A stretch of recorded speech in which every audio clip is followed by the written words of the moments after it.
WACSI a été lancé en 2006 lors du PDAC à Toronto. L'idée, c'est de récolter toutes les données disponibles et développer à partir de là de nouvelles études pour améliorer la connaissance de la géologie de l'Afrique de l'Ouest. Il fallait aller dans les services géologiques nationaux pour récolter le maximum de données qu'ils avaient. Et c'est dans ce sens-là que Capacity Building a été pris comme une partie intégrante du projet WACSI. L'objectif du projet WACSI, c'est de développer les connaissances qu'on a sur le craton ouest africain, du point de vue de la métallogénie et de l'évolution géologique du craton, pour d'une partie essayer de soutenir les efforts d'exploration qui existent dans la région, mais aussi il y a tout un versant qui est dédié à la formation des géologues et des scientifiques ouest-africains.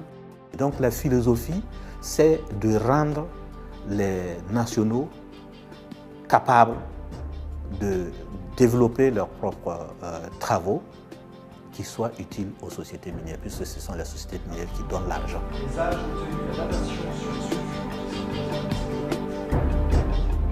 Pour l'organisation des cours, en fait, nos partenaires industriels envoient certains de leurs géologues et avec les fonds qui sont prélevés via l'industrie, on peut inviter des collègues qui travaillent soit dans les bureaux géologiques, soit des collègues universitaires, des étudiants en thèse ou autres, qui vont pouvoir venir participer et bénéficier des formations. Les pays qui sont colorés, à l'exception du Bénin, que je peux dire aujourd'hui, le reste des pays d'Afrique de l'Ouest ont participé à des formations dans le cadre de WACSI.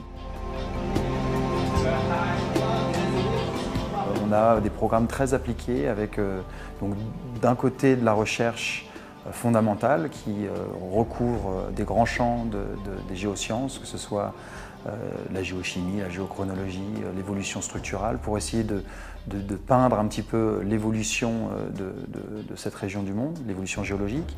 Et d'un autre côté, effectivement, créer vraiment l'espace de collaboration qui est celui dans lequel on évolue aujourd'hui.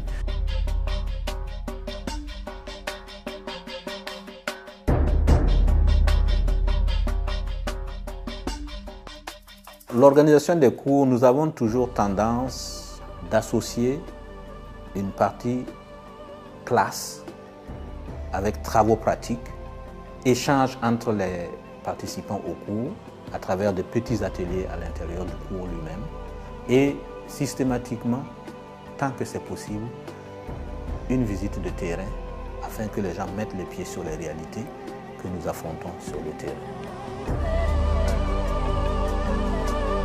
Ici, nous sommes venus sur le terrain de Teranga pour voir en pratique qu'est-ce que nous avons vu en classe sur les tableaux, sur les diapositives. Et ils ont retiré les carottes et nous sommes en train d'observer les carottes jusqu'à 200 mètres de profondeur, 250 mètres de profondeur ou plus que ça. La philosophie mise en place au sein de WACSI, c'est une très bonne philosophie d'abord parce que nous, en tant qu'étudiants à l'université et voulant faire la recherche, ça nous permet d'avoir des moyens financiers à notre disposition et aussi de pouvoir aussi effectuer des voyages pour aussi voir le matériel, les laboratoires, en plus d'avoir vraiment une bonne compétence au niveau de l'enseignement aussi, au niveau aussi peut-être de l'exploration minière pour ceux qui vont se jeter dans le monde minier. En fait. Je repars avec un grand bagage. Et je pourrais bien m'investir dans l'exploration et pouvoir découvrir des targets ou découvrir d'autres zones de minéralisation.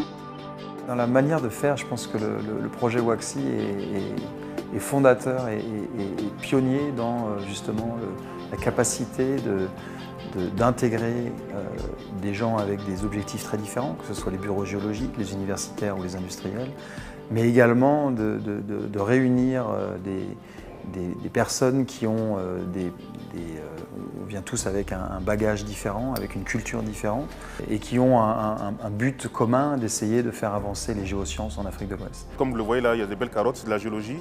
Ça, si ce n'est pas foré, tu n'as pas accès à ça. Donc nous, on n'a pas les moyens en tant que chercheurs de faire un forage en fait comme cela. Et donc là, le fait d'avoir accès à ces carottes-là, comme on l'appelle, c'est inestimable pour la recherche scientifique partant en fait pour la recherche géologique et minière. Mais avec ces cartes, on a vu qu'il fallait voir plus grand et plus large, à plus grande échelle. Donc du coup, on ne peut qu'apporter cet échange avec nos collègues qui sont ici pour les amener à voir le terrain différemment, avoir une autre approche différente de ce que nous avons déjà. Aussi dans le cadre de mon enseignement, le WACSI me permet en fait d'avoir des données qui sont utilisables par tous mes collègues et moi, dans l'université de Ouagadougou et même ailleurs dans l'Afrique de l'Ouest. Et on peut dire qu'on a vraiment de quoi capitaliser et vraiment faire de la recherche scientifique.